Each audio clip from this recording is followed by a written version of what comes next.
So this happened recently, and it still freaks me out when I think about it.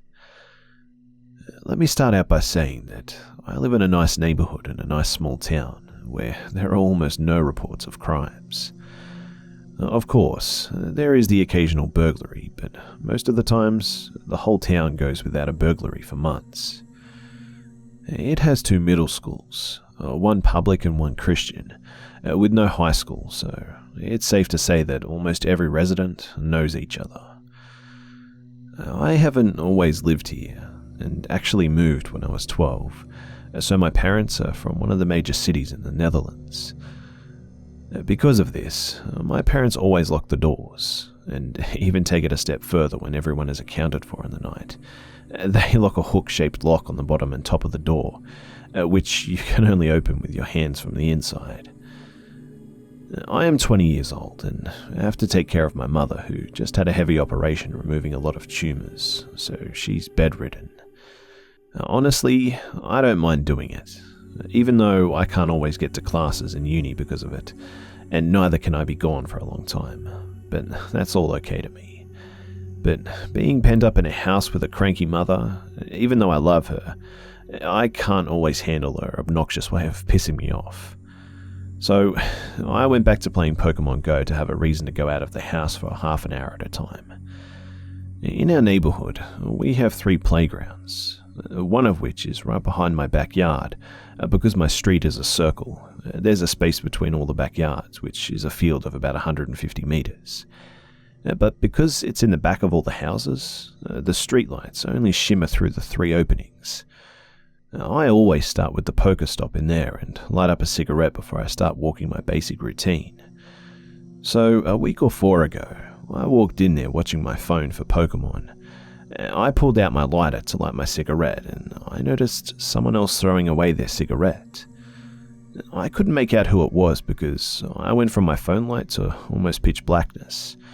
It took my eyes a few seconds to focus, and when they did, he had already walked off into the other opening on the right side, so I couldn't follow him because my field of view got cut off by one of the hedges of the backyards.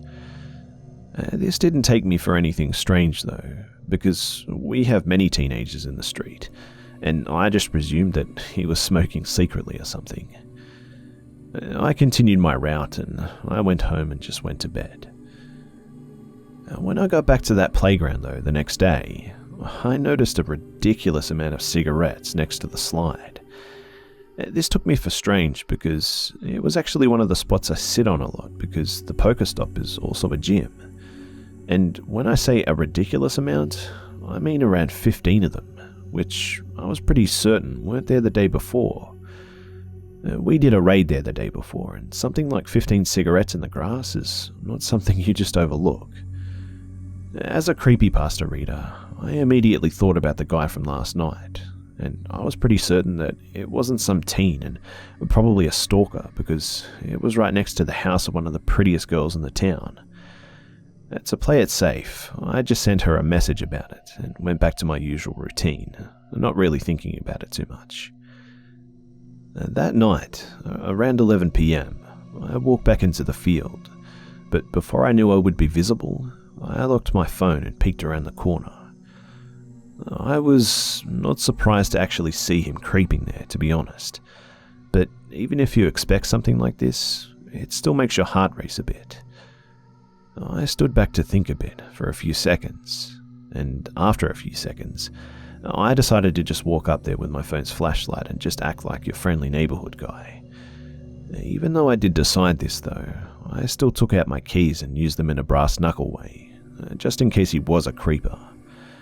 I read way too many creepypastas and things on Reddit.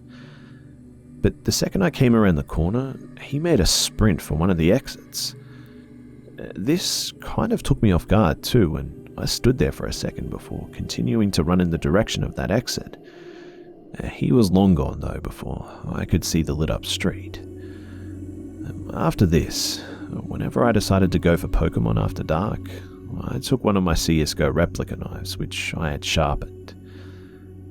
The next night, I was doing my round and didn't see him, even though I did the little peek around the corner again. Slightly relieved, I must admit, I walked up to the gym and started contesting it, which takes about 5 minutes. But because of that guy, I still couldn't shake the feeling of being on edge. And you probably know the feeling as a horror lover, in fact. If you're paranoid, you'll just start to listen for sounds everywhere. And it was just so quiet that every sound I made was so loud and annoying because it blocked me from hearing other sounds. When I looked back at my screen, I noticed that I was actually messing up at the game, and so I just chose to focus on the game instead. But a few seconds after looking at my screen, I heard the sounds of sticks snapping, not more than 10 meters away from me. And this wasn't the sound of a bird moving around in bushes or anything. This was the sound a dog would make when its ball landed in the bushes and he needs to fetch it or something. As you can probably guess, I didn't even try to finish the game. I just booked it towards my house. The worst part, though, was when I started running, I actually heard the bushes really loudly. So I'm pretty sure that it was that creepy guy, and he was hiding from me for some reason.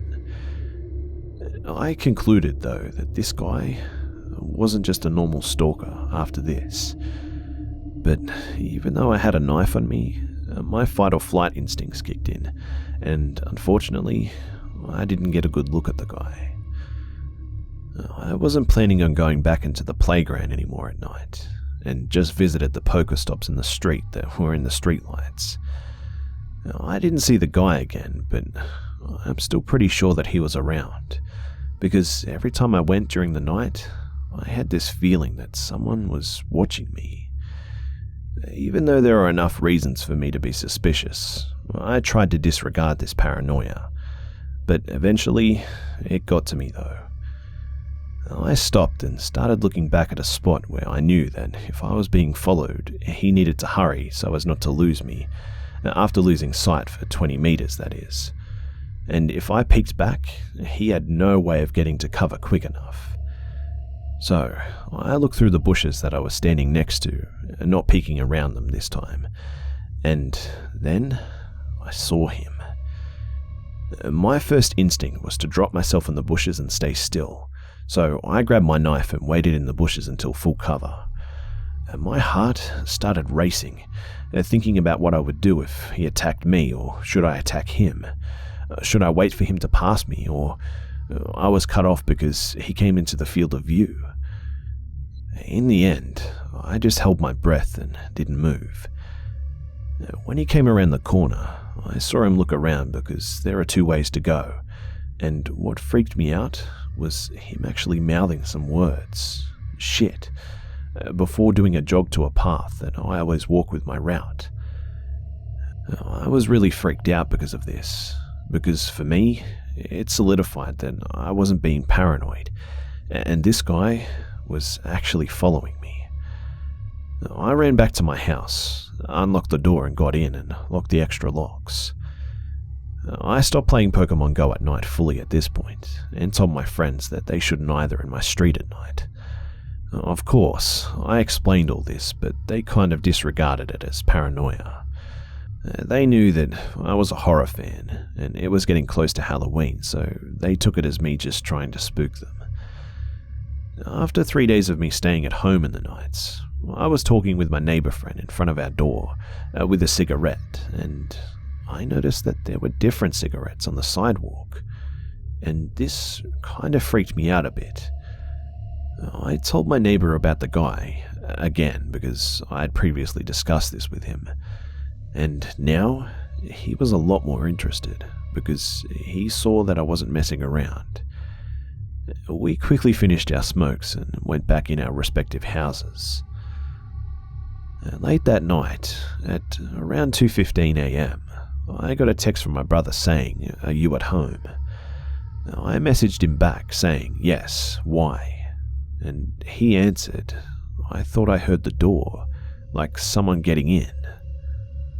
For my brother, it's logical to text because when going out on the weekends, we sometimes lock the door with the extra lock when we get home, because we're both drunk and sometimes we just forget if we're the last one home. But what freaked me out about him texting this is that you can't try to open the door without an actual key. The extra lock can only be opened from the inside, and the other one you need a key because there's no actual doorknob. So that means that someone must have had a key and was trying to get in but couldn't. I went downstairs with my sword that I bought at Comic-Con. I went to the front door and slid the curtain aside. And there, the guy was right there, and he was looking back at me. Because of him wearing a hoodie, I couldn't see his face as he was with his back to the streetlights. I could only see his silhouette, but he proceeded to slowly turn around and just walked away. I figured after all of this that he was trying to get in with a lockpick and didn't really know what to do. Well, needless to say, I didn't sleep at all until I knew my brother was awake in the morning at least. The next day, my mum needed to go back to the hospital because her stitches got messed up when trying to push the couch in a different position. She's a really stubborn lady. She actually got mad at me as well before I left, about me getting in late that night before. Of course, I denied it. But she said that she heard me trying to open the door in the night, hearing my brother come down and open it and go back up. I knew she misheard, of course, but she definitely heard something that night. When I was going back home from the hospital, alone, I was still thinking about all of this. I got inside and noticed the door to my living room was open. But we just got a new dog who loves going upstairs, and we all learned to close that door so he wouldn't be in our rooms. The first thing I noticed was that the dog was upstairs, looking down at me. But at that moment, I knew what had happened. I ran into the garage and picked up my sword and went to check the rooms, screaming, "I know you're in there, asshole. I'll fucking kill you." The second I got into my brother's room, on the other side of the upstairs hallway from the stairs, I heard him sprinting downstairs. I ran after him, sword drawn, but he got out of the house before I could get close enough to him. I called the cops, and that same day, we had the locks changed, obviously. The odd thing was, though, is that he didn't steal anything. But when I looked at my closet later for stolen stuff, I noticed that my clothes got pushed back to make space for someone. There was no sign of forced entry, and we reasoned that he probably got in because of the spare key, which was actually hidden inside of a pillow in our outside chairs. And because nobody was home, the extra lock wasn't on the door. I don't know what would have happened if I wasn't as paranoid as I am about these types of things, but it's safe to say that I sure am happy that I am.